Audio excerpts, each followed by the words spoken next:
Mesdames et messieurs, bonsoir et bienvenue à ce bulletin d'information de ce mardi. Et tout de suite, voici les titres. Le président de la République, Paul Kagame, a participé ce mardi au Forum des affaires au sein du Commonwealth.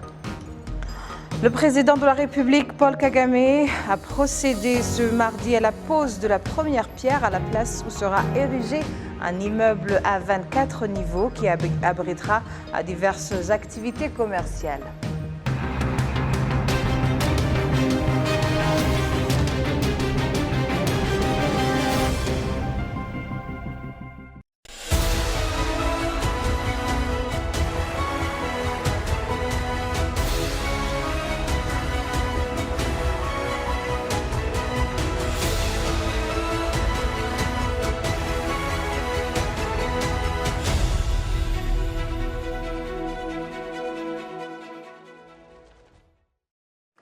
Bienvenue encore une fois à ce journal. Le président de la République, Paul Kagame, a participé ce mardi au Forum des affaires au sein du Commonwealth. Le chef de l'État estime que les pays membres de cette organisation devraient également partager le développement économique pour atteindre un meilleur avenir digne de leur peuple. Kassim Youssouf. Le président de la République, Paul Kagame, a procédé à l'ouverture officielle de ce forum des affaires et l'investissement qui rassemble des hommes d'affaires et des investisseurs en provenance des pays du Commonwealth. Lors du débat consécutif à l'ouverture officielle de ce forum, le président de la République, Paul Kagame, a fait savoir que l'avenir de l'organisation des pays ayant en commun l'usage de l'anglais Commonwealth devrait reposer sur des objectifs et une vision solide. There is already the understanding that we have to work for a common future. Il y a déjà la compréhension que nous devons travailler pour un avenir commun. Nous devons donc travailler là-dessus et nous assurer que nous l'obtenons. Je pense donc que c'est un travail en cours. Nous avançons vers le point et je suis optimiste que le monde a beaucoup de divergences, mais en même temps, dans l'esprit de chacun, dans la vision de chaque nation, il y a une réflexion sur cet avenir commun. There is thinking of that common future. Le président Kagame estime en outre que le Commonwealth signifie le partenariat des pays tant en matière économique que dans diverses autres choses dont ils ont en commun. When we talk about the Commonwealth, we actually mean the Commonwealth, not Lorsque nous parlons du Commonwealth, nous entendons en fait la richesse commune, pas seulement celle qui est commune à quelques-uns des 54 divers pays. C'est pourquoi j'ai dit que cela continue d'être un travail en cours. Nous continuons à nous engager les uns les autres pour découvrir ce que nous pouvons faire afin d'apporter cet équilibre pour que tout le monde dans le Commonwealth, la famille des nations, se sente être dans cette organisation sans que personne ne soit laissé pour compte. Je pense que c'est sur cela que nous devons nous concentrer. no one is left behind. I think this is what we have to focus on. Était également présent à ce débat le président de la Banque africaine de développement, le docteur Akinoni Adesina, qui indique que le futur commun doit s'appuyer sur la bonne gouvernance et que personne ne soit laissé à la marge. Il a à ce propos félicité le Rwanda pour le progrès qu'il a réalisé dans ce sens. Lorsque vous entrez à Kigali, elle est différente que chaque fois que vous y entrez. Il y a 3 ans, depuis que je suis venu voir le président, lorsque je suis arrivé ici, je n'ai pas reconnu Kigali.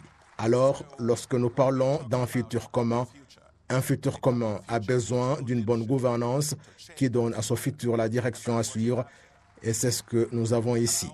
Et je pense aussi que ce genre de futur commun, comme l'a bien expliqué Patricia Scotland le matin, elle a expliqué qu'à la richesse des pays du Commonwealth, il s'ajoute 13 000 milliards de dollars.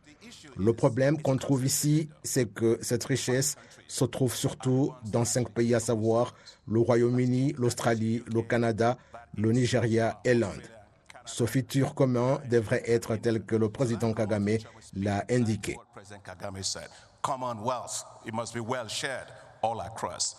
Le thème de ce forum des affaires et de l'investissement est de se concentrer sur la construction d'un avenir meilleur en mettant l'accent sur l'innovation. Le président de la République, Paul Kagame, a procédé aujourd'hui même à la pose de la première pierre à la place où sera érigé un immeuble de 24 niveaux qui abritera diverses activités commerciales. Le chef de l'État a fait observer qu'une telle infrastructure signifie beaucoup car cet immeuble va accroître le nombre des investisseurs qui viennent au Rwanda et que l'objectif d'être une plaque tournante des investissements internationaux que le pays s'est fixé soit ainsi atteint. Cet immeuble commercial sera construit au centre de la ville de Kigali et va améliorer davantage l'image de la ville. Les travaux de construction seront financés par Equity Bank Group et une fois achevé, le bâtiment abritera des activités commerciales au niveau international, notamment des hôtels, des restaurants, des appartements, des offices et autres. Le directeur général d'Equity Bank Group, James Mwangi, indique qu'au fur et à mesure que cette institution bancaire grandit, elle élargit des activités favorisant la croissance économique, surtout en ce moment où l'économie en général a été affectée par la pandémie de Covid-19.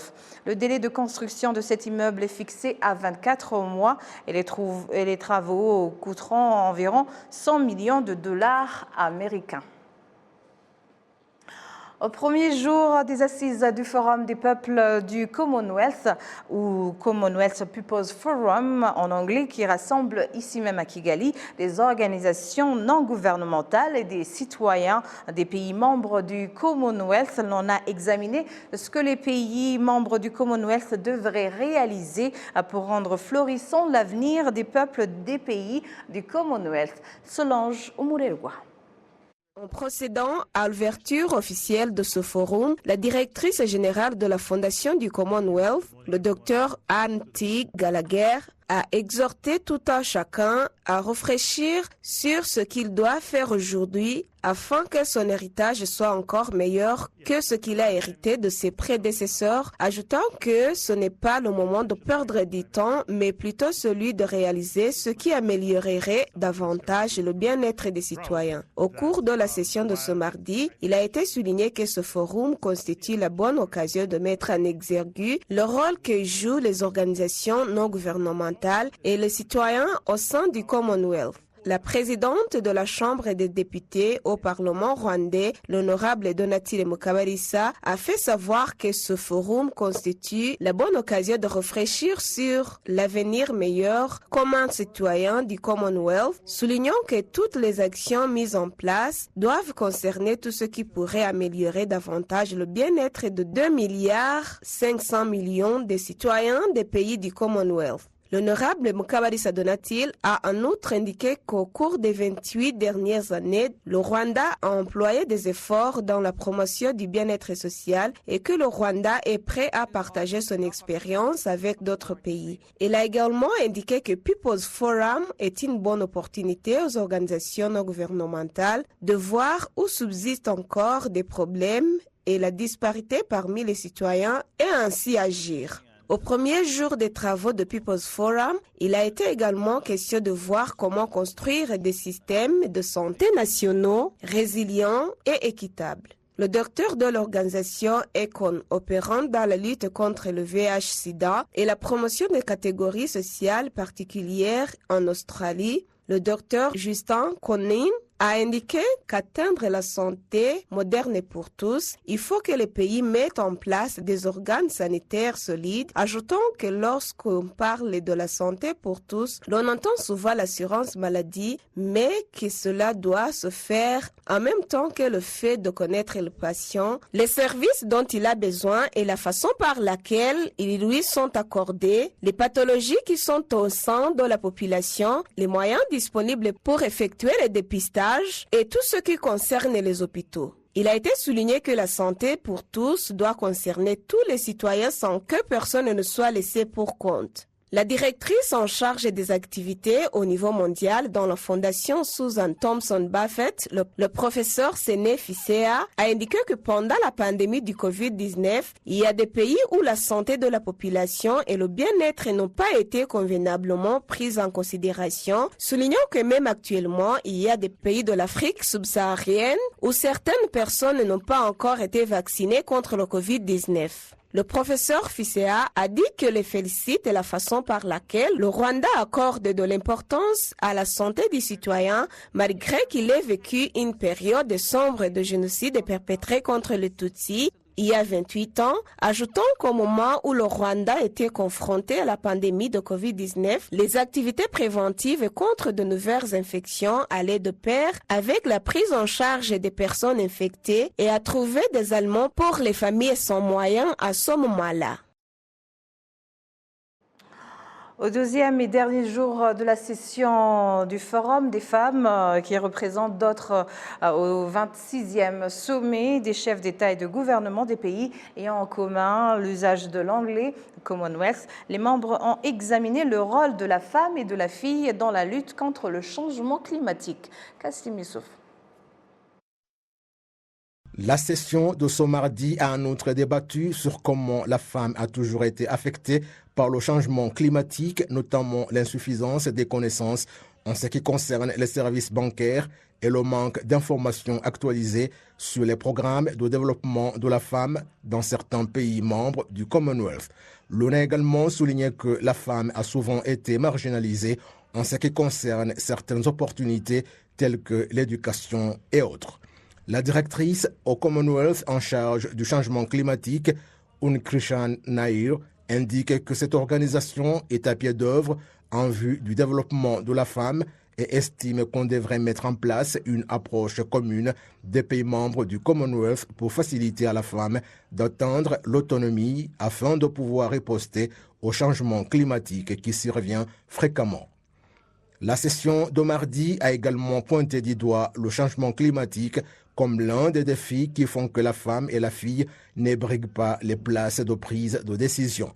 À titre illustratif, il a été dit que dans certains pays à climat très chaud et souffrant de fréquentes carences d'eau, cette situation affecte les femmes et les filles qui sont considérées comme le socle de diverses activités domestiques. Les membres du Forum des femmes des pays du Commonwealth ont indiqué que pour faire face à tout cela, il faudrait accorder à la femme la parole dans les instances de prise de décision, car sans la femme, il n'y a pas de développement et par conséquent, l'on devrait mettre en place des projets et un budget consistant visant le renforcement des capacités de la femme dans divers domaines et que la femme puisse bénéficier de la parole dans ce qu'on fait pour elle. Voilà, c'est tout pour ce soir et au nom de toute l'équipe qui a contribué à sa réalisation, je vous remercie moi-même Michel Iladukunda et d'ici là, portez-vous bien. Bonne soirée.